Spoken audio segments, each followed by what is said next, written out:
friends. My name is Constance and this is Cruelty Frame Musings. Welcome back to a Serious Talk Tuesday about the KonMari method and using it while shopping. This is going to be based purely on my own experience on applying the KonMari method to shopping because okay, I've only read one of her books. I've read The Life-Changing Magic of Tidying Up by Marie Kondo.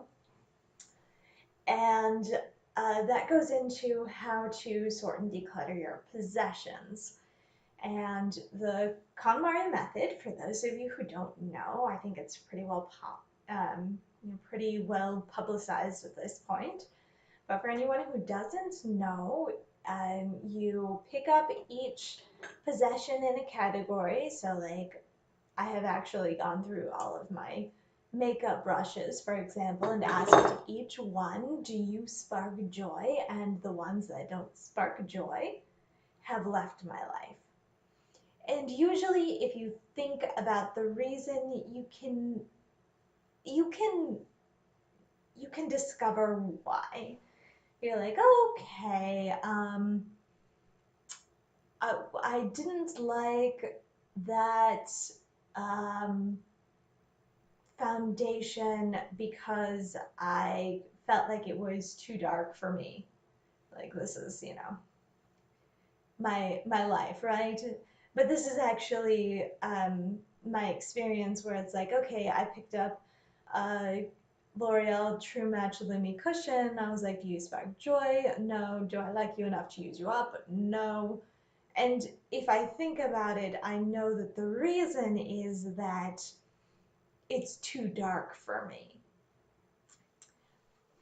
But the source that you're actually using to make your decisions is an immediate internal sense of, does this have a positive connotation and feeling in my life, rather than can I think through the reasons that this will make sense in my life or not make sense in my life.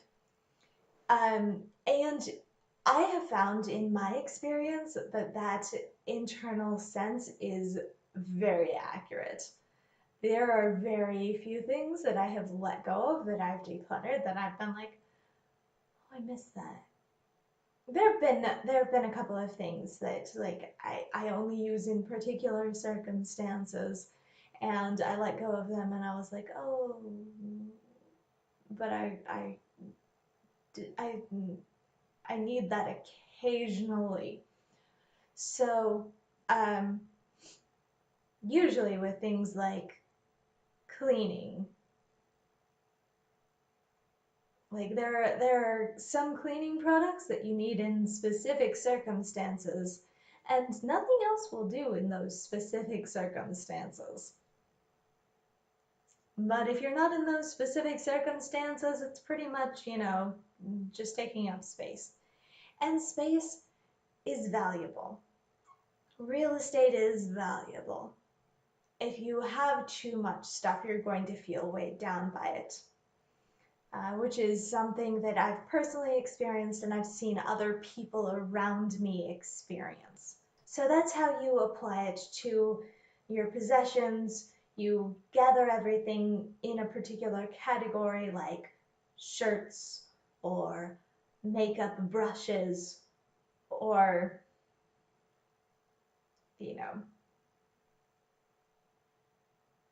sentimental knickknacks, things like that. You gather everything in a particular category together, and you touch each one of them, you hold it, you look at it, and you ask it, do you spark joy? And based on that sense, which is your internal self telling you, yes, this is useful in my life, it adds something, or no, this is not useful in my life and it doesn't add anything. Those two things those two feelings determine what category you sort it into. Am I getting rid of this? Am I keeping this? So, I am an automatic generalizer. So I sorted out my possessions and I decluttered about half of them, which is a lot when you, at the time I lived in a 600 square foot apartment. So half of your possessions, when you live in a place that small and all of your possessions fit in there, half of your possessions is a lot. But I got rid of half of my possessions using this method, and I was very happy with the results. I would look at my closet and be like, yes, everything in here is something that I want to wear. I am excited about the next time I get to put that on because I love it. And if this is your experience of of every area of your house, then there's no like place that you go with any amount of dread. You know the feeling where you're like where you avoid a place because it's a project that you don't want to deal with. Yeah, if you sort out all of your possessions and um and you only keep the ones that actually make you excited, then you end up feeling happier and less weighed down by your possessions. I haven't gotten rid of anything that was really important to me. I was afraid in a couple of situations where it's like, okay, this is an heirloom. I am afraid that I'll get rid of it. But not so. Like, I have my great grandfather's violin. I have a clock from my grandmother, a mahogany desk clock with gold trim. I love both of those things. Both of those things spark joy for me, even if I can go months without looking at them or touching them. They still add something to my life and my possessions. So that's something that um, made me feel a lot more confident in how this whole process was going to work. Is that I didn't get rid of like everything that I was afraid that I would end up getting rid of. I didn't actually get rid of. I everything that was really important to me stayed with me. And that was a telling point where it's like, okay, it's not just whether it's useful, it's whether it's beautiful. Like if it's neither useful nor beautiful, then obviously you get rid of it.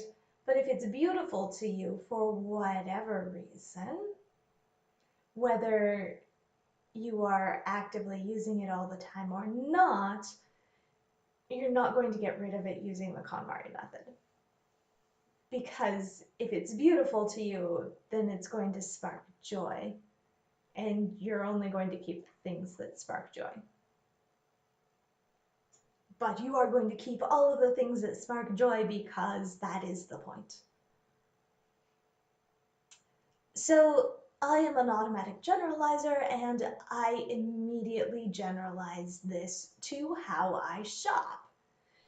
It's way easier to do this shopping style that I'm about to describe in person. I can do it online, but it's a little less reliable because if you're touching something, there, so there's,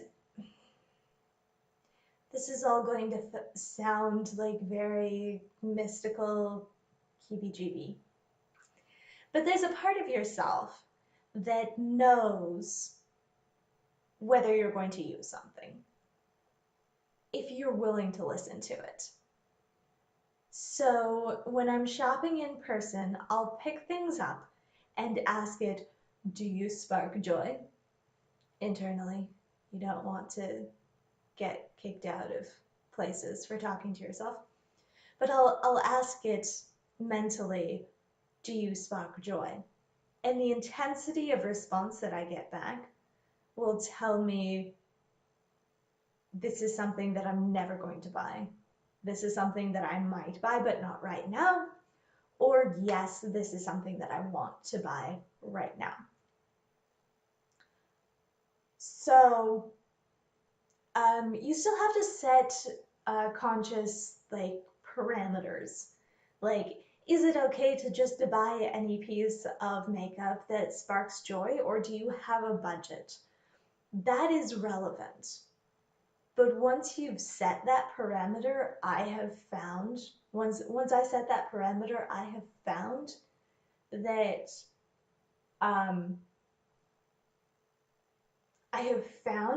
my sense of spark joy responds to it. If I'm like, I'm not going to buy anything, like during my no buy, during my 3-month no buy, I was like, if I asked something, do you spark joy? It was the duller, immediate, the duller, I might buy you in the future response, even if it was something that I later bought and enjoyed. Do you, like, if that makes sense?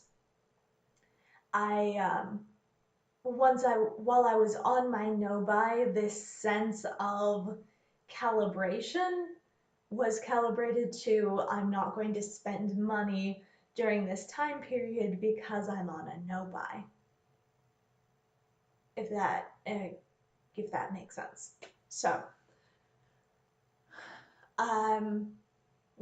online shopping, as I mentioned, is a little more difficult. It's a little more difficult because you can't touch things.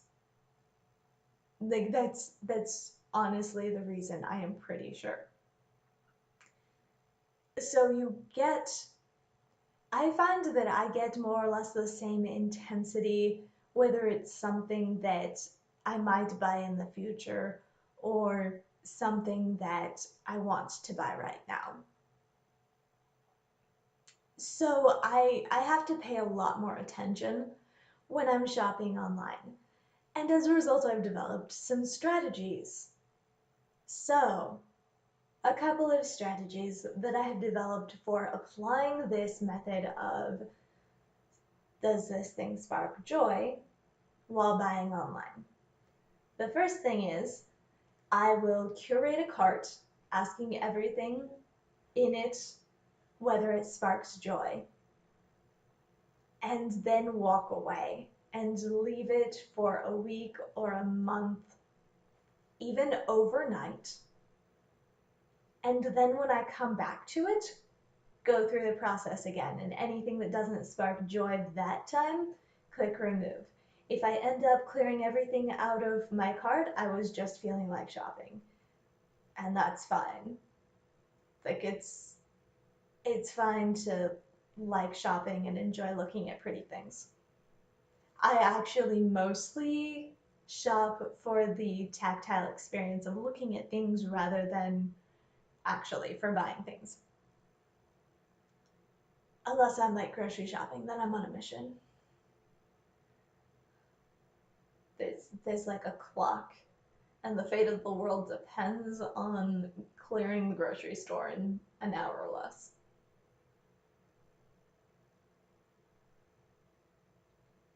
Possibly an exaggeration. But regardless, I enjoy shopping as a pastime, and I mostly don't spend money when I shop. So I am fine with also window shopping when I online shop, as long as I'm not spending my entire life doing that, and not also doing more productive things like, oh, for example, painting a bedroom, practicing piano, doing laundry. Like, if it's not interfering with the rest of my life and other things that I enjoy, like reading, music, so on and so on, YouTube, like recording and editing videos, I'm fine with shopping in moderation, is what I'm saying. Shopping online is my main window shopping method. So that's a little bit of background for you.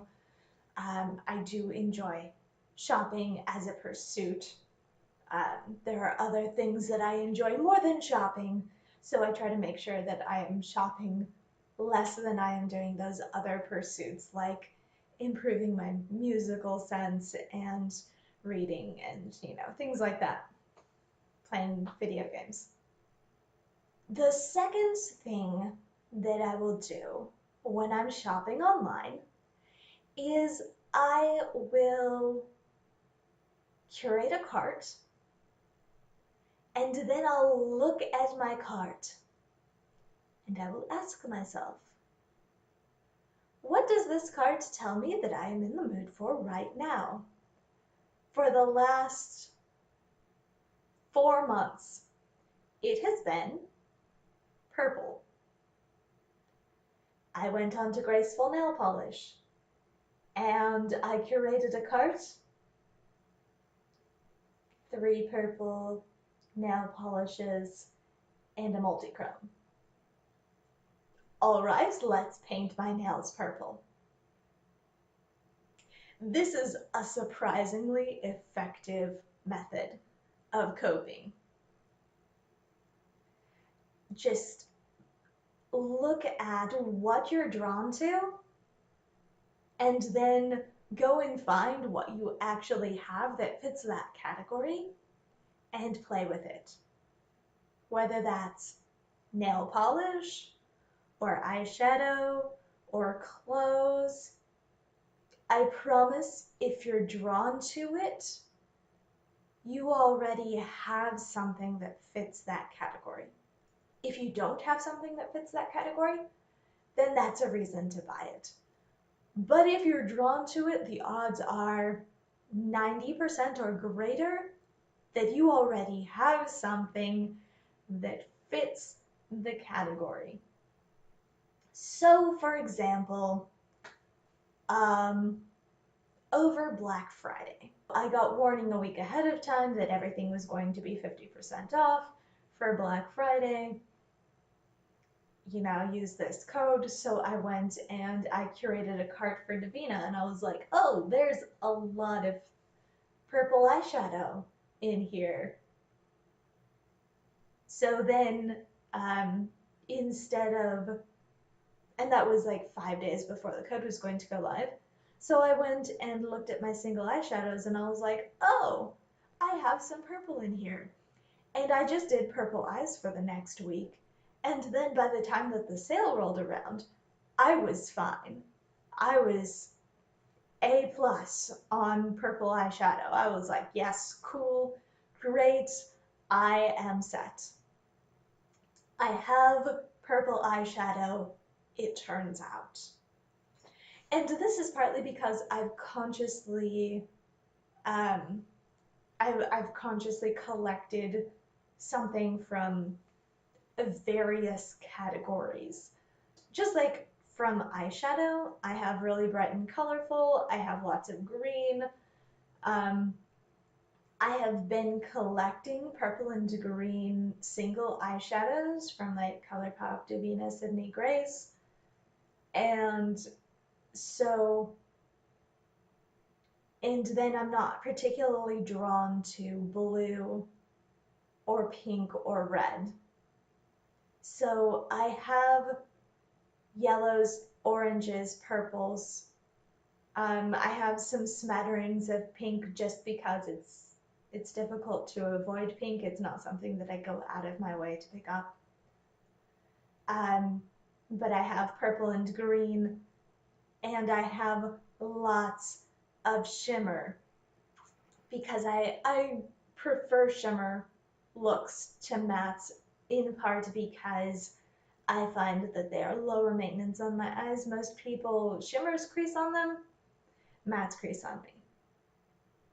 So because of that, I really lean towards shimmers, but I have collected a few mattes just because I do enjoy playing with different textures of eyeshadow. So because I've gone to this effort to curate and um, and establish a and they create a varied color palette for myself to draw out of, I find that almost anything that I am drawn to buy, I already have in my possession and I can play with it. This is the same principle as like duping the vibes of a new release eyeshadow palette, right? You look at your collection and you're like, what do I have that can produce the looks that I would create if I just had that? So the concept of a lot of like talking myself out of new makeup videos that I have seen is going through your collection and looking at things that are similar and trying to create similar looks out of what you already have in your possession.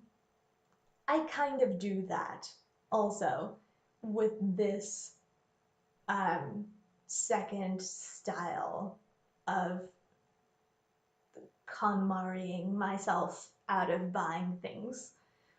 I sort of um, how do I say this? I I look at what I'm drawn to right now. I'm going to throw out my hair because I can't even with how my hair looks right now. It was fluffy and then it was flat.